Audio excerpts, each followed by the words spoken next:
Où en sont vraiment les finances à Belfort? Alors, je vous propose que l'on regarde les faits, qu'on regarde les choses de façon approfondie. Parce que les finances d'une ville, c'est pas abstrait.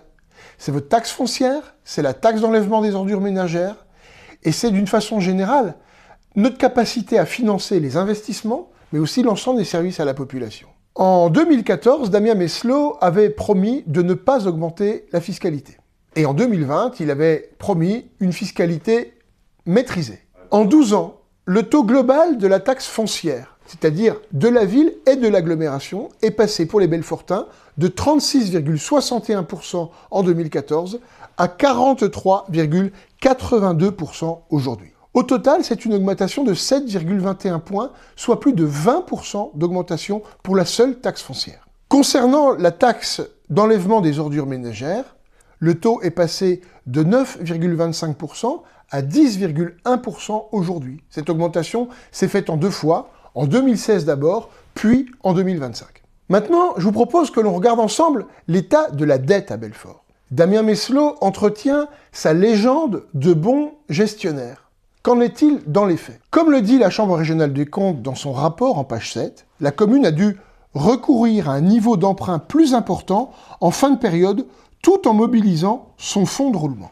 Aujourd'hui, l'endettement de la ville de Belfort est resté à peu près stable, il a légèrement diminué, mais le fonds de roulement a augmenté, tandis que l'endettement de l'agglomération a explosé, passant de 21 millions d'euros à plus de 62 millions d'euros aujourd'hui. Au total, la dette globale ville plus agglo par habitant est passée de 1515 euros par habitant à 1985 euros par habitant en 12 ans. Pour maquiller une partie de cet effet d'augmentation de l'endettement, Damien Meslot a pris un risque considérable, puisque à partir de 2022 et jusqu'en 2024 et aujourd'hui, il a dégradé ce qu'on appelle le fonds de roulement. Alors le fonds de roulement, en fait, c'est la trésorerie disponible pour pouvoir payer les salaires, payer tout ce dont on a besoin. Et aujourd'hui, le fonds de roulement est passé de 15 millions d'euros à 2,025 millions d'euros. C'est-à-dire qu'on a aujourd'hui plus que 11 jours de charges courantes devant nous.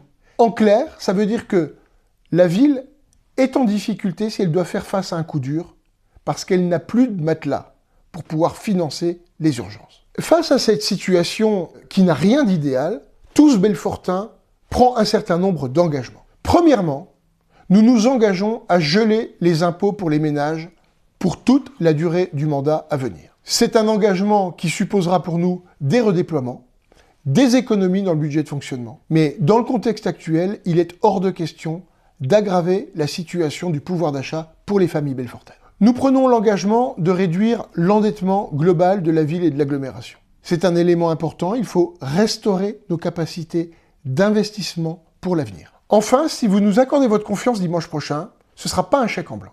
À mi-mandat, nous prenons l'engagement d'organiser un référendum pour ajuster la programmation pluriannuelle d'investissement. Une fois les études réalisées, les études des grands projets, nous vérifierons le consentement de la population quant à leur financement.